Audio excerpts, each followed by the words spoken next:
Hello everyone, welcome back to our channel.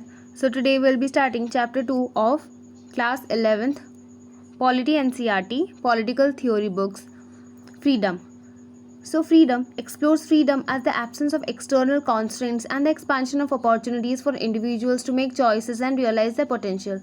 Key concepts include the contrast between negative liberty, freedom from interference, and positive liberty, that is freedom to act and self-develop.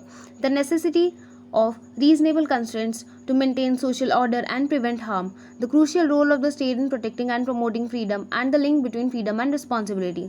Defining freedom. Absence of external constraints. Freedom begins with removing coercion and external controls that prevent individuals from acting on their will. Capacity for choice. It also encompasses having the ability to make reasoned choices, act autonomously, and develop one's potential. Negative versus positive liberty. Negative liberty. This focuses on freedom from external interference and control by others, defining a private sphere where the individual can do as they please. Positive liberty. This is about freedom to act on one's choices and develop their potential, requiring opportunities for self expression and self development. The role of constraints. Not all constraints are bad. The chapter argues that while freedom involves removing unnecessary restrictions, some constraints are necessary for a functioning society. Reasonable restrictions.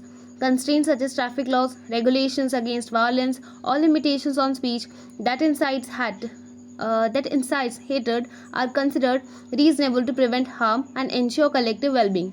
The state's role in freedom. Protection. The state creates and enforces laws that safeguard individual freedoms. Provision. It provides sources like education and healthcare to enable positive freedom and help citizens exercise their rights meaningfully. Regulation. The state imposes reasonable restrictions to prevent one person's freedom from infringing on another's. Redressal. The state provides mechanisms such as courts to address violations of freedom and ensure justice. Freedom and responsibility. Interconnectedness. Freedom requires individuals to take responsibility for their actions and their consequences. Cultivating judgment. The ability to make the right choices and accept responsibility is developed through education and cultivating judgment. Freedom and society. Dignity and growth. Freedom is essential for human dignity, enabling self expression, creativity, and personal growth. Societal progress. A free society fosters diversity, innovation, and accountability of governments. So this was the gist of this chapter. So let's have a look at the overview of this chapter.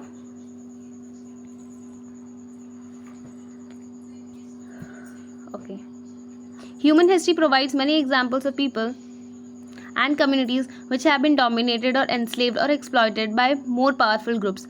But it also provides us with inspiring examples of heroic struggles against such domination.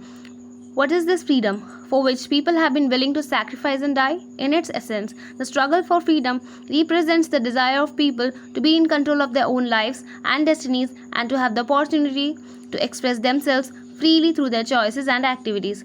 Not just individuals, but societies also value their independence and wish to protect their culture and future.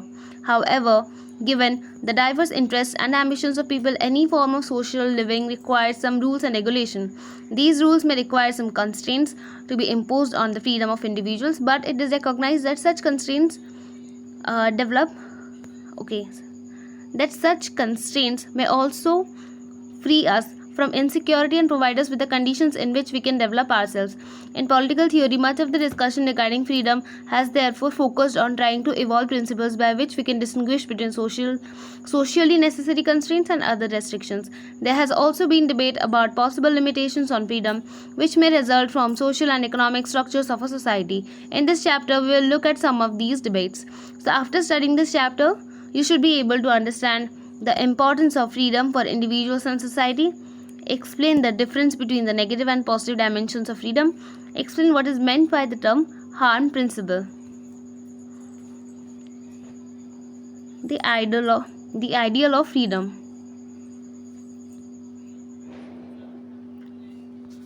So read this cartoon by pausing the video. Then again, let's do it section for you guys. What is freedom? And what is the concept of Swaraj? You have to skim through this section and you will give me the summary of this section in the comment section below. Okay.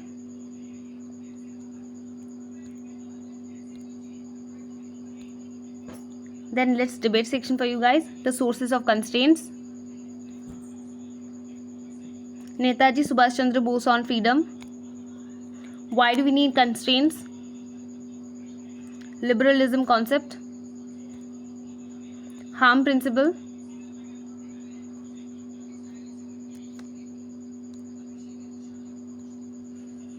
Let's think section for you guys. The issue of dress code. Negative and positive liberty. Do we have the freedom to destroy our environment? Freedom of expression. Freedom of expression again. Okay, so here our chapter ends. So that's it for today, guys. Thank you so much, and please do answer me the question that I have asked in the comment section below.